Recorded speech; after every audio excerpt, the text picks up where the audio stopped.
Hey y'all, what's up, what's up, what's up? You already know, aka Promotions in the building. What's up, what's up? First, I want to give a big shout out to SStreetMedia 718 Collective. We have media tonight, so you already know what's up. We having a good old time. Y'all should have been here.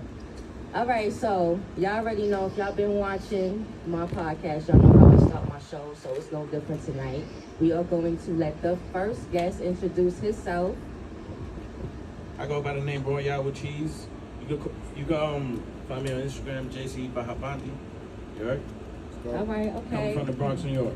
All right, now, next we have... What's going on? I go by the name Debonair, better known as the Black Bruce Wayne, Fort Greene, Brooklyn. What's really good at Street Media. Hey. Yes, how y'all doing? I'm L from City Life. That's City with an S. S-I-T-Y, Life. Yeah, so we got some big people up in the building tonight, so I'm very excited. So we gonna go to our returning guest, which is Debonair. He's been here before. We've done this before. Definitely a great artist. It's always a pleasure to have him in the building. Lately, he has been super busy. I can hardly keep up with half of the shows and things that he have going on. But before we get into all of that, just in case y'all want to know why he calls himself the Black Bruce Wayne, I'm going to let him break that down for y'all real quick. The Black Bruce Wayne, because I'm more of the philanthropist than Batman, because I ain't trying to be out here saving brothers. I'd rather be the billionaire, come to the benefits. You know, I teach you, about expanding your portfolio, things of that nature. But I call myself the Black Bruce Wayne because I feel like in this game and in being an artist, you gotta have alter egos, and you gotta be able to switch and wear many hats and be able to work the room. But at the same time, when you get on stage, it's demon time. You know what I mean? So be cool, calm, and collective. And Styles P said it best, gangster and gentleman. Show your gentleman always, but when it's time to get gangster, not saying you gotta be out here crashing out.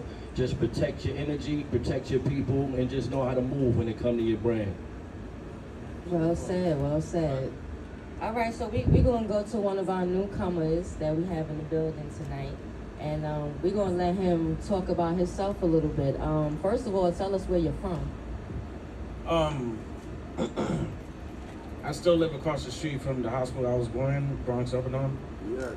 On the concourse. Okay. So, yeah. I just started rapping like about 5 years ago. He's one of my main inspirations. This nigga be cooking me on every track. I'm still trying to catch up to him. But anyways, yeah, I got an album dropping this year. It's my third album.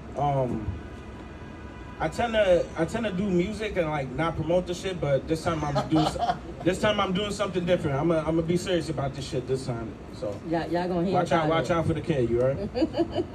You heard? All right, so I heard you say that you've been palling around with Debonair and all of that. So when did the spirit hit you that this is what you wanted to do? Hip hop was your thing. You was going to get into the game and show them what you working with. When was I first met you? In the barbecue, right? Yeah, man. Shout out to King's Legacy. Shout out to King's Legacy. Yeah. I didn't even know that he did music at the time. And we were just chopping it up, and then this taste in music was unique, you know what I mean, from the Wu-Tang Clans and the Beastie Boys and the, what's that other, the pause, the Beat Nuts, you know what I mean, like, just the classic sound, good drums, instruments, you know what I mean, and just bars, just, ODB, just MCs that just talked about not necessarily topics, but how they feeling, and didn't have no compass or just way or outline of how they did their thing, you know what I mean? And that's what I saw in the way that he flowed. Yeah, I tend to draw outside the lines. Like, I don't really like color inside. Like, I go off beat, but I still make the shit sound good. Okay. Hey, however you rock it, that's how you rock it. Yeah. And shout out to you for getting into the game, because this hip hop thing it's a struggle. Not easy. It's a struggle. But easy. You got to be strong and very persistent. So as a child, what did you want to do? Seeing as how this is something you said past 5 years. Mm-hmm. So prior to this, what were you into? What was your aspirations? I was gonna go to the Navy, but my recruiter, he was a dickhead, so I decided to go to college instead. Okay. Yeah, I went to college for like video game art, so Okay. I did that for a few years. I made like art for a bunch of video games. Then I got tired of that shit because I got tired of dickheads, like bosses, like white devil dickhead bosses. So I stopped doing that. So then now I'm just selling car parts and rapping. And what? That's my life now. Selling car parts and rapping. Selling And car shades parts and J's. Get it. Shades and J's. Shades and J's.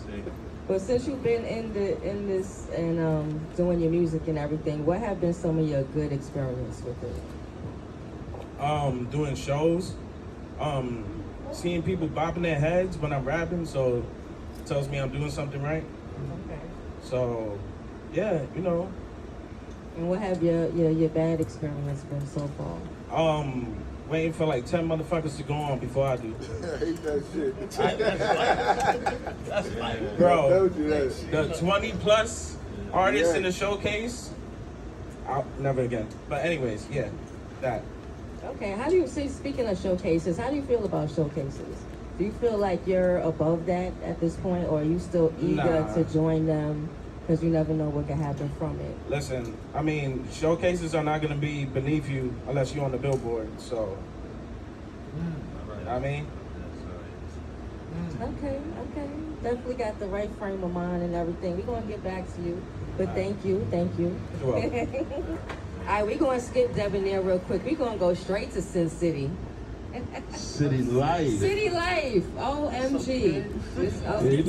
listen, they must have did their research. My mind is somewhere else. I'm over here saying Sin City. We know it's Sin City. They must have did their research. They had eyes on you, brother. Hold on. City Life. I had the chance to meet him outside of all of this, like on some just out in the street handling business. And I appreciate the energy that you gave, because you didn't act like, okay, who was that, or why are you speaking to me, or like, it was just so welcoming. So I thank you for that. We had a great conversation and everything. Definitely. So just share with them real quick about your story and how you fit into all of this, especially with Debonair, because a lot of people probably don't know. Okay, yeah. So how it started, I managed Debonair in the beginning. I'm still his team. I'm still a team. But we started out doing that. We went into promotions, doing showcases, events, podcasts. We just took off from there. But it started with that. It started with Debonair. Managing him, getting them right, getting them in showcases. Shout out to my man Mathematics. We was definitely doing shows with him. At SStreetMedia, our podcast. Hold on, we got Technical difficulties. definitely got to promo the streets. SStreetMedia. Seems like when there's some real good conversation going on, these bad boys don't want to hold up. That so scared the shit out of me. I felt something cold on my neck. I'm like, what the fuck is that? But yeah, definitely. We do the promotions. Still are. We have showcases time to time. We also doing a magazine right now. It's called I Want Exposure for the up and coming artists. So anybody interested, please shout us out. City Life. That's City with an S. So that's SITY LIFE 1 ENT on IG. And I Want Exposure is basically to give these up and coming artists some exposure. We doing magazine write-ups for them, giving them a spot on the showcase, things of that nature, just things that they need, EPKs, electronic press kits, if you don't know what that is. Just starter pack. It's a starter pack for the up and coming artists, Yes. And that's what we're doing right now. Yeah, he ain't want to work with me right away. Like, he had to hear me rap first. He don't care how cool you look and who your old big homie was or what you did in the yard, none of that. Listen, bro. I know you from the courts, right? How I know you first? I know you from the basketball court. He was nice in ball, so he was nice in his music too. You know, he impressed me on the first time I heard him. Definitely. Freestyling in the basement. You know? Yeah, battling all the OGs. I had to battle all the masters that, you know, everybody, and shout out to Maury, you know, he could attest to this, you know, and you get around your Put you to the homies. gauntlet. Yeah, so, you know, they brought all of their homies that they worked with before because they've been through this, they've been through the circuit. So they, you know, if you do music and if you rap and you got rhymes, you never gonna lose that. So it was times we was in the basement, we had different artists come through, and they just was just like, yo, we just gonna put some beats on, the Hennessy on the floor, like. Shout out to the basement. Yeah, shout out to the True basement. City Beats. Shout out to the basement. Shout out to Lord Vital. He was one of the people we Shout sent out to to do Vital. Oh wow! Shout out to Lord Vital. That's like family right there. If you catch this, he already know. Shout out to you and the fam. I'll be seeing you. So before you got into managing Debonair and being all into his career, and might I shout you out by the way, because you did a very great job. I appreciate that. Thank you. Debonair's name is all over the place. Thank you. I've been places and I've mentioned or I've been playing something and they know, wait a minute, that's the. So his name is out there. People know who he is. They loving his sound and everything. So shout out to you for sticking with him. You know what I'm saying? And being Definitely. loyal. Something a lot of people don't get to experience in this industry is loyalty. So, you know, shout out to you for that and y'all connection and what y'all built together. So that's great. It was easy. He actually works hard for himself. Facts. So he made the job easy for us. You know what I mean? That's what's up. Prior to doing all of that, what were you into? Because you give me like basketball coach, like, you know what I'm saying? Like you give me them type of vibes, like you had all of the young boys in the neighborhood coming for you. You was taking them on trips and, you know, I get that from Actually, you. no, I wasn't the coach. I mean, I did do that, but before managing Deb, I definitely was in the neighborhood, fucking with the neighborhood people. I'm definitely a community activist. But we music, as far as music, I started doing the music in the 90s. Like I was dealing with some other artists, my good friends. To this day, we was very close. I know people say that all the time, but we was very close to being on. We had some little mishaps, but that's what started me in the music stuff. Getting to him, I just wanted to do for him all of the mistakes and all of the things that we learned. I just wanted to do the opposite. The things that we messed up on, I changed the whole program and did a different program for him. So that's basically where the start came from with the music. Well, it definitely worked. It definitely Yeah, worked. we made some mistakes, but I learned from my mistakes and implemented that with the bro here. Are there any other artists that's under your belt that we need to look out for? Most definitely. We have Gizmo. We have right now exclusive, like not unexclusively, like we're not on no paperwork or nothing like that, but we're working with them. We have Armani Sonata. We have Gizmo. We working with Oz, you know, Oz Low. Shout out to Oz Low. He's on the G Slide, if you know, Yes, the song G-Slide. that we got out now, G Slide. We So, working with Royale with Cheese, definitely. And we have another female artist that we're not gonna bring out to the forefront yet till we get some behind the scenes things situated. But she's definitely dope. Cashley Banks, you know, but we'll talk about that. If you see her outside, then you know we got her out there, but she's doing her own thing right now. But other than that, that's who the artists we dealing with. Okay, all right. So real quick, I know you said it before, but you know people don't be remembering stuff. So say it again. Let them know where they can follow you, where they can find you, get in contact, and everything.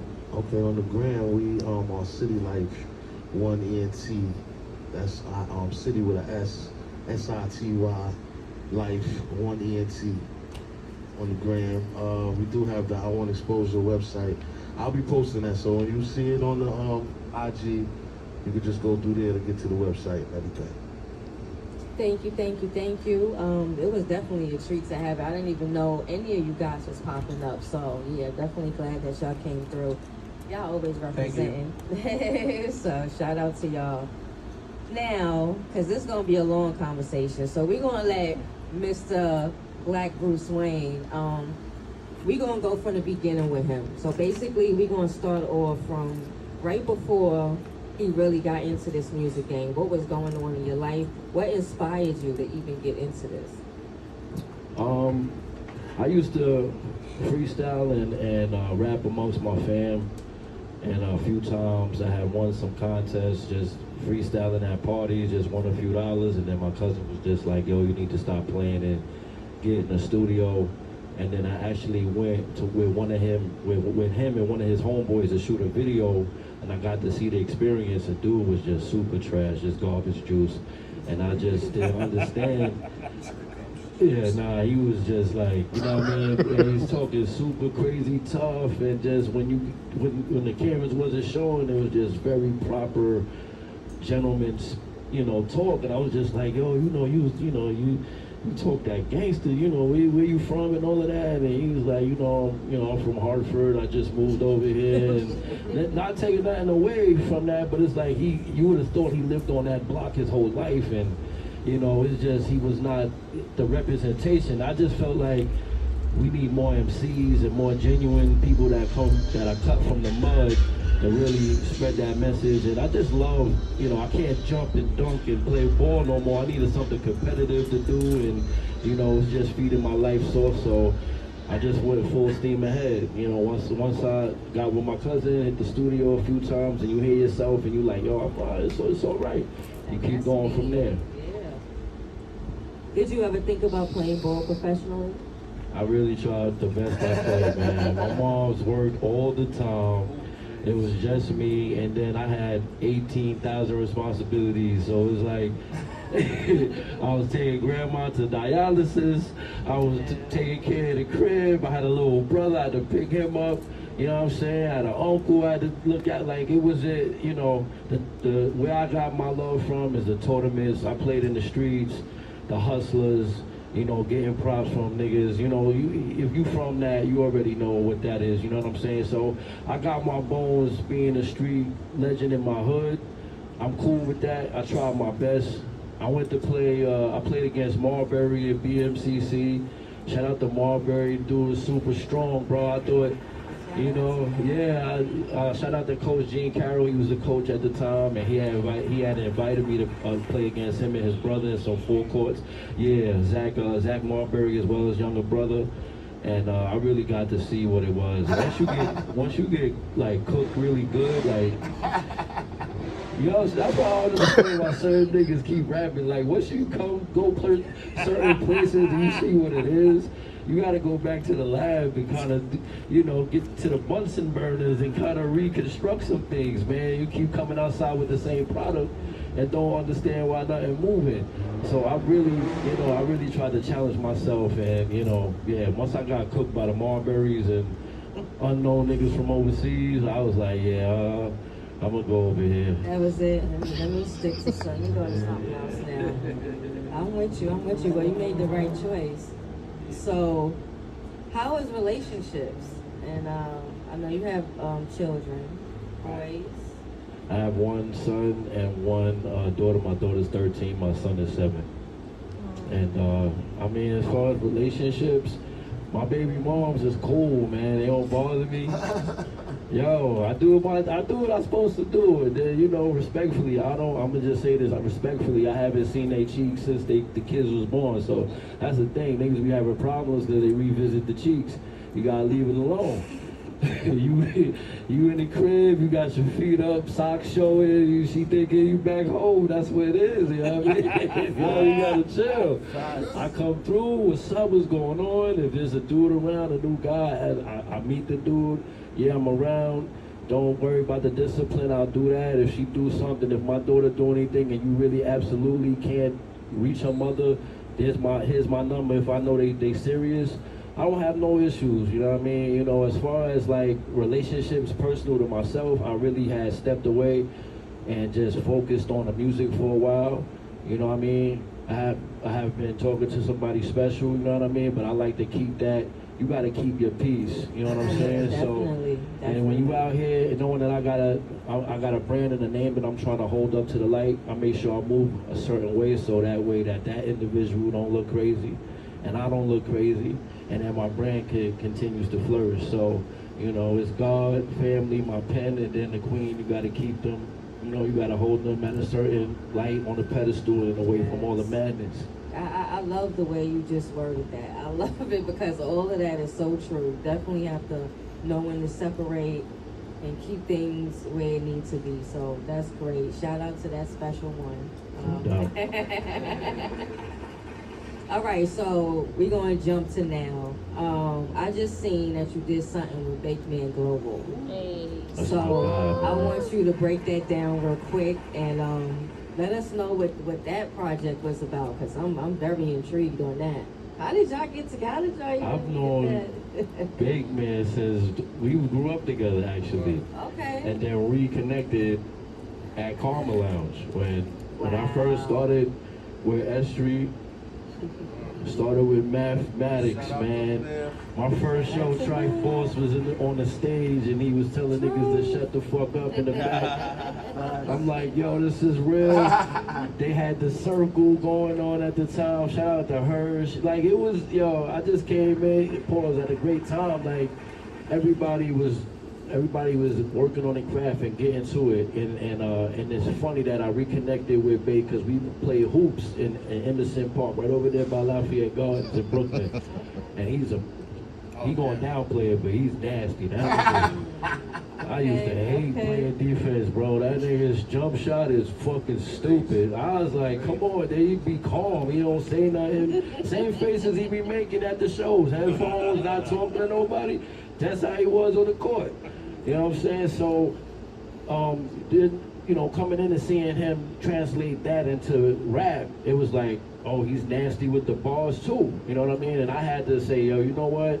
Let me get in the lab and really sharpen my shit before I even, because you can't just walk up to people and get features and you ain't even outside, you ain't doing nothing.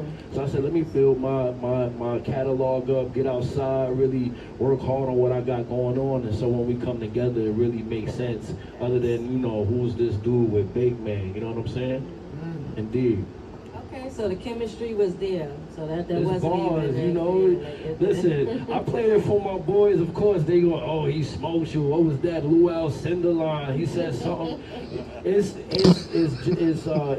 friendly competition, and I think if you talk to any rapper that take their shit seriously, they gonna say they the best. I feel my pen is immaculate, but I don't want to just rap with anybody. I want to rap with the best, against the best, around the best, so they could go back and write some killer shit. Oh, that's what you did? Okay, let me get back in the lab. So I think that's what I feel I got from it. Just friends barring the fuck up. Everybody got their opinion about who had the better verse. I'm good with that. As long as my shit I came with my shit. Niggas was like, I like that bar, I'm good. You know what I mean? Okay. Let me ask you real quick. How much you charge to perform? Yeah, we gotta see. I might have to. You might have to pick up your microphone, man.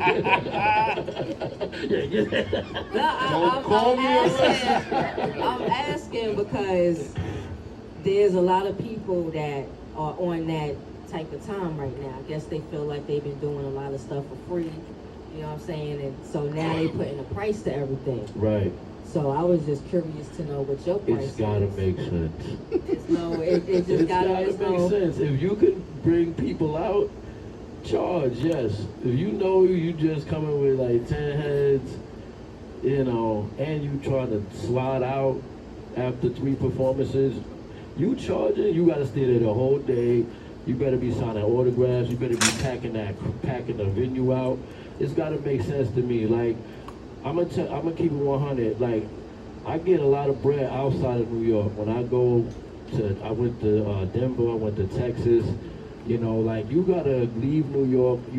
People gotta see what you're doing. If you just on your block or in the same 5 venues all the time, and then you trying to tell people, yo, I need like 3, 4, whatever, or a band to come through, and you're not bringing nobody outside but your baby mom. I don't think.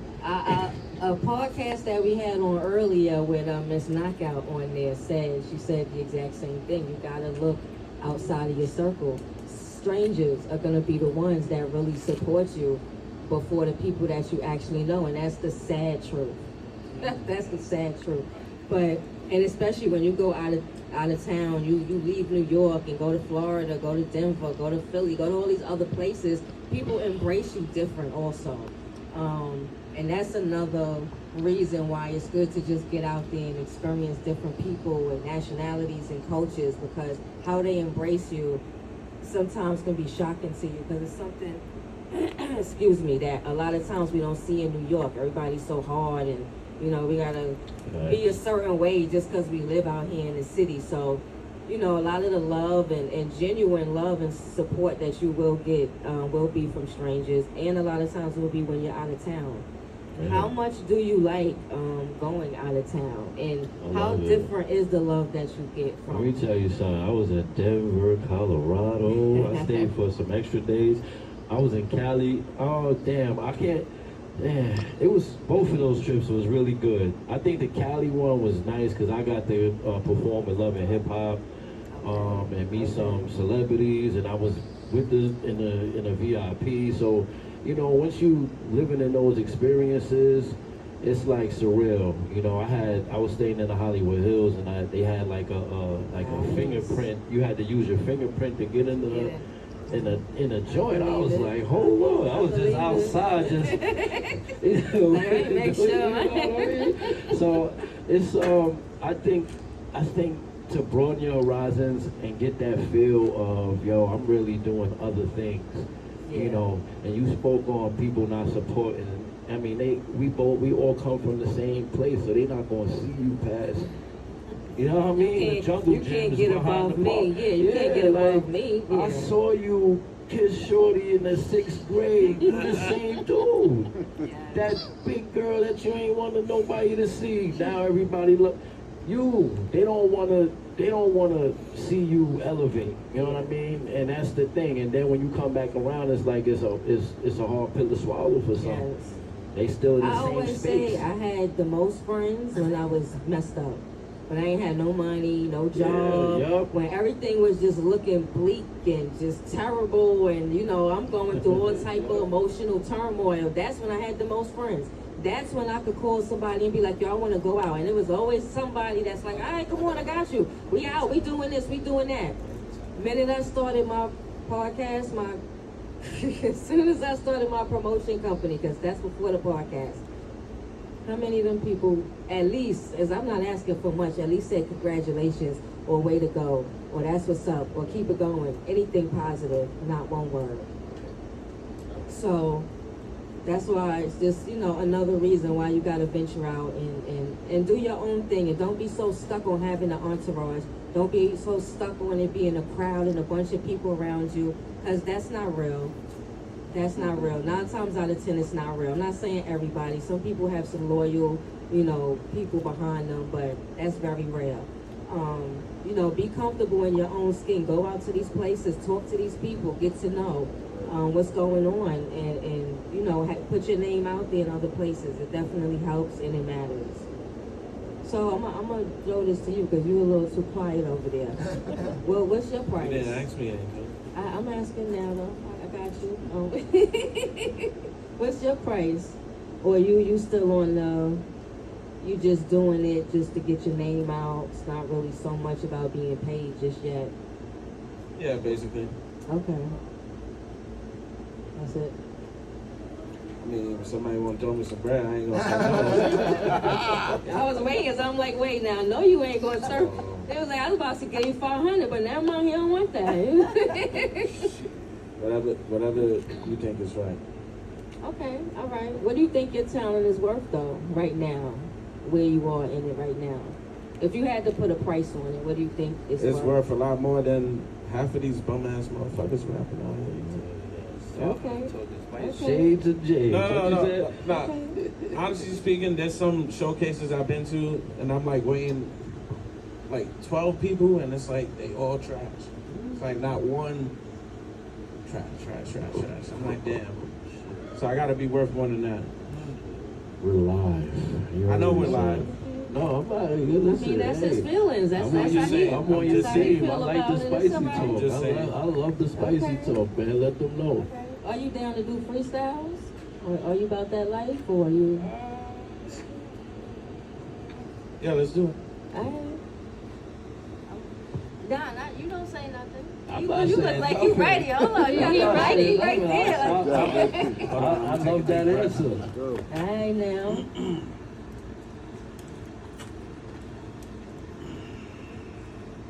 Hold on. My mind is going blank. Hold on.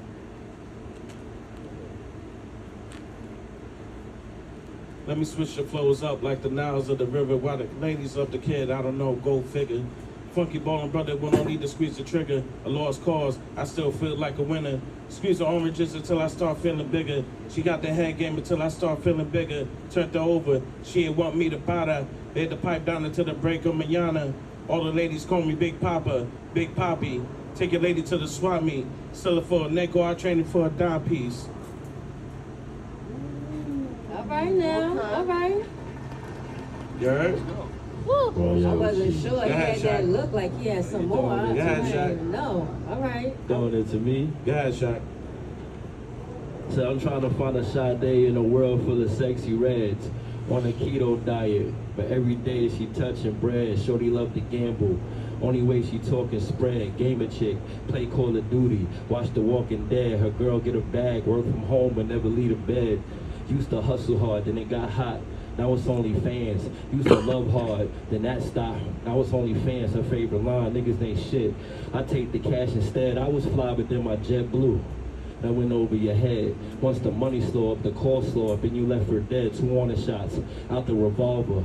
Then I left her dead. He pulled up with 6'2", fled, and he left her dead. Bars and metaphors I mastered in hopes to get me fed. Survived the embolism. I was doctor visits and special meds, Caucasians in my Rolodex. Rated bitches with Bill and Ted watching hoops, but when we talk hops, they trying to fill a keg. Yeah, I seen holes in their philosophies, like it's too late to dream chase. Bro stopping me and sure I got dubbed. Niggas stingy with the love. Somehow throughout the stubs I prosper and keep pushing P.